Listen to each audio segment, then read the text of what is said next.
विरोधी पक्षनेता लोकशाही पायदळी तुडवणाऱ्या महायुती सरकारचा,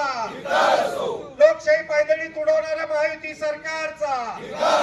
महाराष्ट्राला विरोधी पक्षनेता न देणाऱ्या सभापती नार्वेकरांचा, पण महायुती सरकारचा, लोकशाही पायदळी तुडवणाऱ्या महायुती सरकारचा, संविधानाचा अपमान करणाऱ्या महायुती सरकारचा, लोकशाही पायदळी तुडवणाऱ्या महायुती सरकारचा, महाराष्ट्र आज इंडिया आघाडीच्या वतीनं या ठिकाणी आंदोलन करण्याचं कारण म्हणजे या भ्रष्ट युती सरकारला या ठिकाणी जागं करण्यासाठी आज महाराष्ट्राला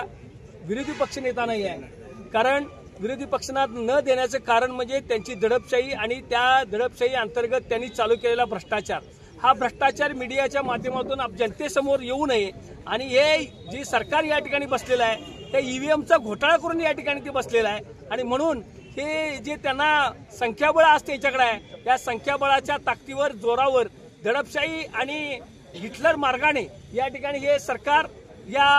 विरोधी पक्षनेता हे पद या ठिकाणी या आमच्या महाविकास आघाडीच्या नेत्यांना देत नाही आणि म्हणूनच या ठिकाणी त्यांचा या ठिकाणी धिक्कार करण्यासाठी आणि त्यांना जाग आणण्यासाठी आम्ही या ठिकाणी बसलेलो आहोत।